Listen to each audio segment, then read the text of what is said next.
Morning students, आप सभी का स्वागत है। आज हम बात करेंगे disorder which related to sex chromosome. हमने ऑटोसोमल डिसऑर्डर की बात पिछले वीडियो में कर ली थी। ऑटोसोमल डिसऑर्डर हमने पढ़ लिया।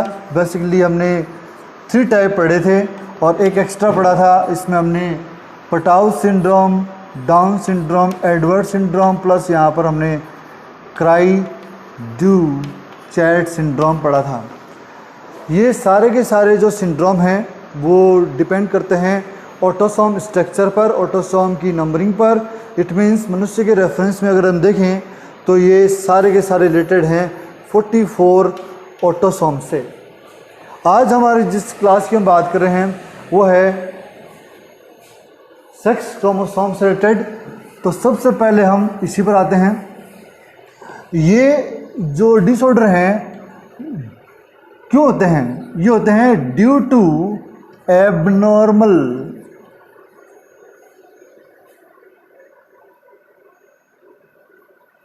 oogenesis process.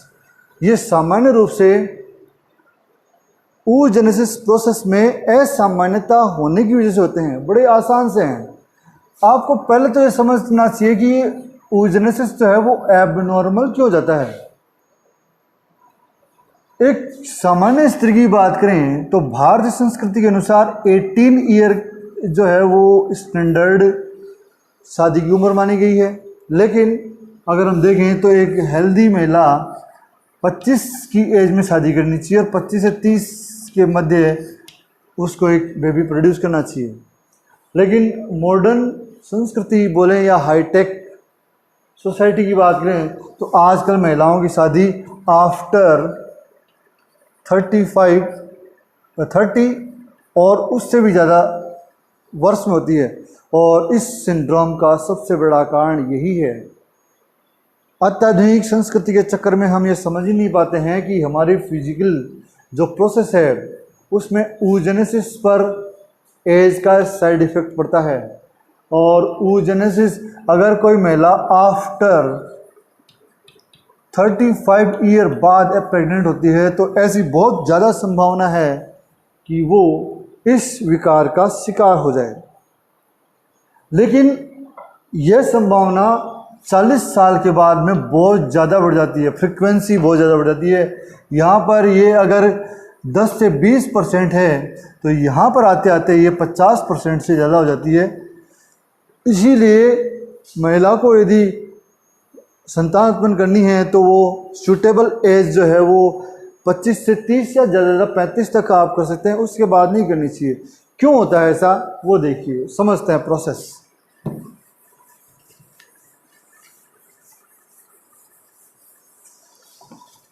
मेल में ज़्यादा इफेक्ट नहीं होता। मेल जो होता है उसमें स्पर्म प्रोडक्शन लाइफ टाइम चलता है, इसीलिए यहाँ पर एबनॉर्मलिटी आने की संभावना बहुत कम होती है। हाँ, स्पर्म वीकनेस ज़रूर आती है, वो अभी इस टॉपिक का सब्जेक्ट भी नहीं है।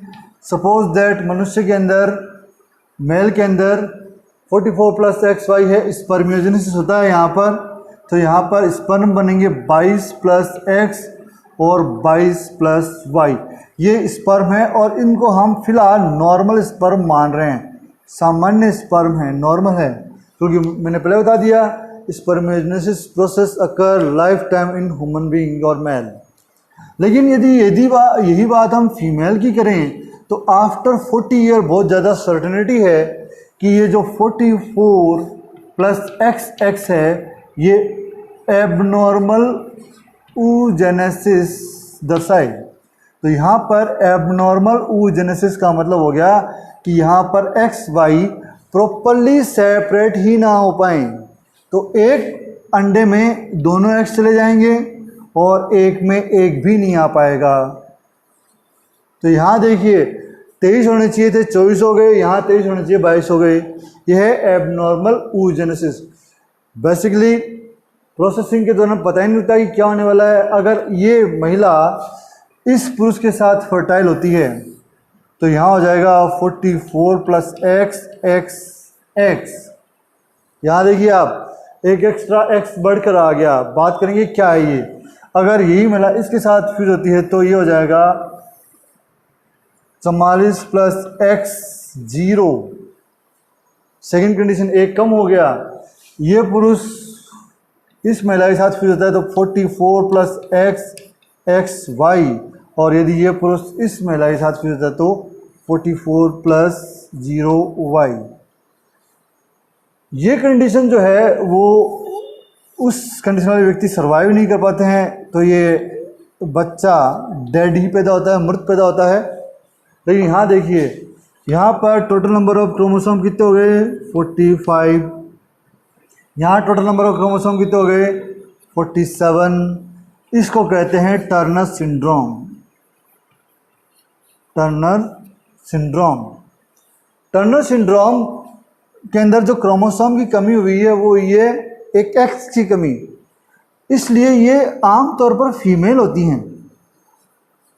अब ये थोड़ा सा कंफ्यूजन क्रिएट करता है कि फीमेल क्यों। बहुत सीधा सा आंसर है इसका, क्योंकि एक्स जो है वो मेल से आया है। बेसिकली फीमेल ने कुछ भी नहीं दिया, जहाँ मेल का एक्स आता है वहाँ फीमेल ही बनती है, ये आप देख पा रहे हो। एबनॉर्मलिटी किसी वहाँ से नहीं आ पाया वो अलग मैटर है। लेकिन ये महिलाएं अल्प विकसित होती हैं, 13 से 14 साल की उम्र तक इनमें किसी प्रकार का कोई शारीरिक विकास देखने को नहीं मिलता। हम कहते हैं कि जो भी फीमेलनेस करेक्टर हैं, जो फीमेल के करेक्टर उनके अंदर पैदा ही नहीं होते। ये बांझ होती हैं और बोनी होती हैं, स्तन ग्रंथियों का विकास नहीं होता, अंड जनन नहीं होता। एक प्रकार से ये कभी सामान्य जीवन यापन नहीं कर सकती। अब आ जाइए, ये बहुत ही इंपॉर्टेंट कंडीशन है, ये है Klinefelter syndrome. Klinefelter syndrome, Klinefelter syndrome में आप देख पा रहे हो कि टोटल नंबर ऑफ क्रोमोसोम जो है वो XXY है। कई बार बुक में कंफ्यूज करने के लिए हमें ऐसी कंडीशन दे दी जाती है 44 plus XXXY plus XXXXY plus XXXXY, ये सारी टर्नर क्लाइनफेल्टर सिंड्रोम की है।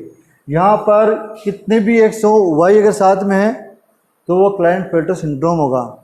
यहाँ पर हम देख पा रहे हैं कि एक पेयर एक्स है, तो एक पेयर एक्स जो होता है वो एक बार बॉडी बनाता है, और एक बार बॉडी से फीमेल कैरेक्टर डेवलप होते हैं। तो ऐसे पुरुषों में फीमेल के कैरेक्टर पैदा हो जाते हैं। ये उग्र स्वभाव के होते हैं। ऐसे पुरुषों में स्तन ग्रंथि का विकास होता है, आवाज़ भारी हो जाती है और ये खतरनाक या उग्र नजर आते हैं। ये सोसाइटी में थर्ड जेंडर के नाम से जाने जाते हैं। ये जो है 4th नंबर की कैटेगरी, ये है सुपर फीमेल।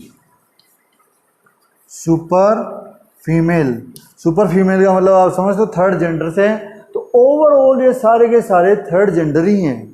इसकी वजह से यहाँ पर हम सामान्य लड़का या लड़की के डेवलपमेंट को नोटिस ही नहीं कर पाते। इनमें किसी न किसी प्रकार की एबनॉर्मलिटी होती है। तो ये जितने भी सिंड्रोम हैं ये है XX और XY के, इसीलिए इनको हम abnormality on the basis of sex determination, sex chromosome बोलेंगे। 3 प्रकार के सिंड्रोम हमने बेसिकली बात की, सुपर फीमेल, टर्नर सिंड्रोम और क्लाइनफेल्टर सिंड्रोम। ये अपने स्वभाव से उग्र बड़ी महिलाएं होती हैं, आकार में बड़ी होती हैं। ये कमज़ोर या अल्पविकसित महिला होती है, और ये उग्र पुरुष होते हैं जो कि थर्ड जेंडर के नाम से जाने जाते हैं। तो आज के टॉपिक में इतना ही। धन्यवाद, थैंक यू। गुड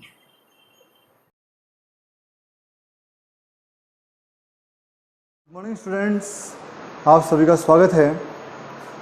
आज हम बात करेंगे disorder which related to sex chromosome.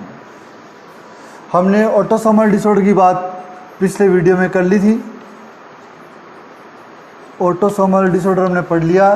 Basically हमने 3 टाइप पढ़े थे और एक एक्स्ट्रा पढ़ा था। इसमें हमने Patau syndrome, down syndrome, Edward syndrome, plus यहाँ पर हमने क्राई ड्यू चैट सिंड्रोम पढ़ा था। ये सारे के सारे जो सिंड्रोम हैं वो डिपेंड करते हैं ऑटोसोम स्ट्रक्चर पर, ऑटोसोम की नंबरिंग पर। इट मीन्स मनुष्य के रेफरेंस में अगर हम देखें तो ये सारे के सारे रिलेटेड हैं 44 ऑटोसोम से। आज हमारी जिस क्लास की हम बात कर रहे हैं वो है सेक्स क्रोमोसोम से रिलेटेड। तो सबसे पहले हम इसी पर आते हैं। ये जो डिसऑर्डर हैं क्यों होते हैं? ये होते हैं ड्यू टू एबनॉर्मल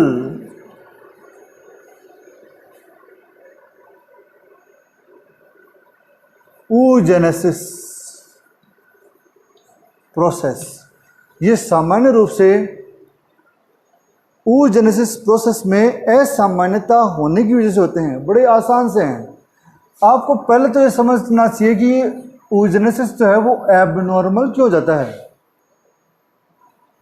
एक सामान्य स्त्री की बात करें तो भारतीय संस्कृति के अनुसार 18 ईयर जो है वो स्टैंडर्ड शादी की उम्र मानी गई है। लेकिन अगर हम देखें तो एक हेल्दी महिला 25 की एज में शादी करनी चाहिए और 25 से 30 के मध्य उसको एक बेबी प्रोड्यूस करना चाहिए। लेकिन मॉडर्न संस्कृति बोलें या हाईटेक सोसाइटी की बात करें तो आजकल महिलाओं की शादी आफ्टर 30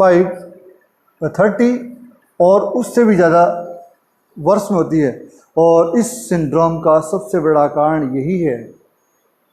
अत्याधुनिक संस्कृति के चक्कर में हम ये समझ ही नहीं पाते हैं कि हमारी फिजिकल जो प्रोसेस है उसमें oogenesis पर एज का साइड इफ़ेक्ट पड़ता है।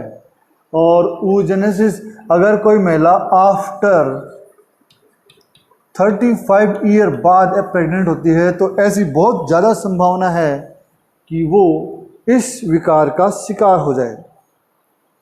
लेकिन यह संभावना 40 साल के बाद में बहुत ज़्यादा बढ़ जाती है, फ्रीक्वेंसी बहुत ज़्यादा बढ़ जाती है। यहाँ पर ये अगर 10 से 20% है तो यहाँ पर आते आते ये 50% से ज़्यादा हो जाती है।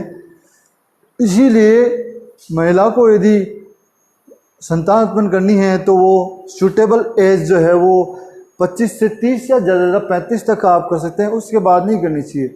क्यों होता है ऐसा वो देखिए, समझते हैं प्रोसेस।